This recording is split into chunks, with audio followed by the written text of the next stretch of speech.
वहीं पूर्व सीएम उमा भारती का ट्वीट सामने आया है। दरअसल उमा भारती ने योगी सरकार की जमकर तारीफ की है। आपको बता दें, ध्वनि प्रदूषण पर नियंत्रण के फैसले का उन्होंने स्वागत किया। एमपी में भी लागू हो ध्वनि प्रदूषण, ये कहते हुए नजर आई और उस पर नियंत्रण का फैसला सामने आए। बड़ी जानकारी, उमा भारती ने योगी सरकार की तारीफ की है। ध्वनि प्रदूषण पर नियंत्रण के फैसले का उमा भारती स्वागत करती हुई उन्होंने ट्वीट किया। इस पर एमपी में भी लागू हो ध्वनि प्रदूषण। पूर्व सीएम उमा भारती का ट्वीट इस बीच सामने आया है। ध्वनि प्रदूषण को लेकर उमा भारती ने ट्वीट लिखा है, एमपी में भी लागू हो ध्वनि प्रदूषण पर नियंत्रण लगा जाए।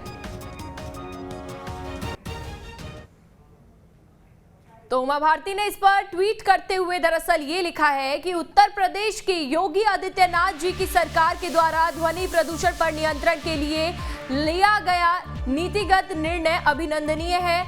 ज्यादा शोर एवं आवाजों से शहर एवं गांव के लोगों को स्नायु तंत्र की बीमारियां बढ़ रही है। उन्हें रात में सुख से सो जाना चाहिए और इसमें बहुत जरूरी है। इसलिए रात में 10 बजे से सुबह 7 बजे तक माइक की आवाज पर सख्त नियंत्रण होना चाहिए।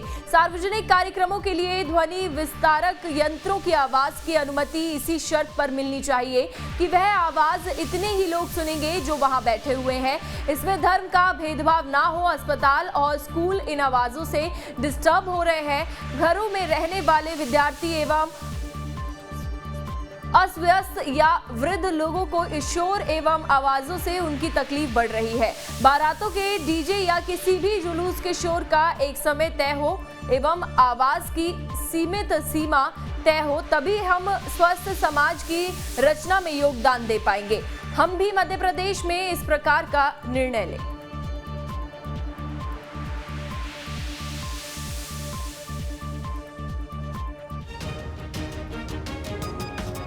तो उमा भारती ने योगी सरकार की तारीफ इस ट्वीट के जरिए की और ध्वनि प्रदूषण पर नियंत्रण के फैसले का उन्होंने स्वागत किया।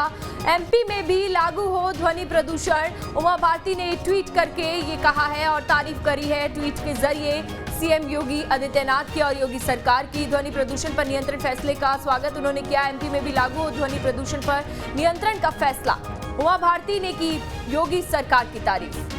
पूर्व सीएम उमा भारती ने ट्वीट करके अपनी बात ट्विटर के जरिए यहां पर रखी और जिस तरीके से उत्तर प्रदेश में ध्वनि प्रदूषण पर नियंत्रण का फैसला सामने आया, ऐसे में उस फैसले का स्वागत करते हुए उन्होंने ये भी मांग की कि एमपी में भी यानी मध्य प्रदेश में भी लागू हो ध्वनि प्रदूषण पर नियंत्रण का ये फैसला। तो यूपी की तरह एमपी में भी ध्वनि यंत्रों को लेकर नियम बने, ये मांग करती हुई वो नजर आई। पूर्व सीएम उमा भारती ने ट्वीट के जरिए ये मांग की है और ट्वीट पर उन्होंने सीएम योगी आदित्यनाथ की तारीफ भी की।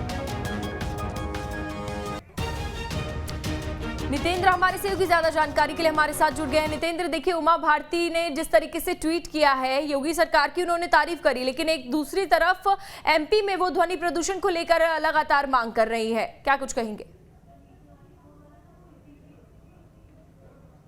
देखिए, अगर देखा जाए तो मुख्यमंत्री शिवराज सिंह चौहान इस बारे में बीच में बोल चुके हैं कि सुप्रीम कोर्ट इस मामले में जो भी निर्णय करेगा हम उसका पालन करेंगे। तो ऐसे में उमा भारती का ये कहना है कि ध्वनि विस्तारक यंत्रों को लेकर यूपी की तर्ज पर नियम बनाए जाएं, कहीं ना कहीं फिर से ये सरकार को थोड़ा सा संकट में लाने वाला काम दिख रहा है। क्योंकि चाहे शराबबंदी की मांग हो या रायसेन में सोमेश्वर मंदिर के ताले खुलवाने की मांग हो या यूपी की तर्ज पर मध्य प्रदेश में भी ध्वनि विस्तारक यंत्रों के नियम लागू करने की मांग हो, ये कहीं ना कहीं सरकार के लिए ये सारी चीज़ें उलझने पैदा करती हैं। क्योंकि सरकार इस बारे में त्वरित निर्णय नहीं ले सकती, क्योंकि अगर उन्होंने कहा है, हालांकि उन्होंने अपने ट्वीट में यह भी कहा है कि किसी धर्म विशेष के लिए नहीं है, बल्कि ये सभी धर्मों पे लागू हो और इससे जो है वो लोगों को जो बीमारियां हो रही हैं वो नहीं होंगी। लेकिन सरकार के लिए इस तरह के नियम लागू करना, क्योंकि मध्य प्रदेश और उत्तर प्रदेश की परिस्थिति अलग अलग है।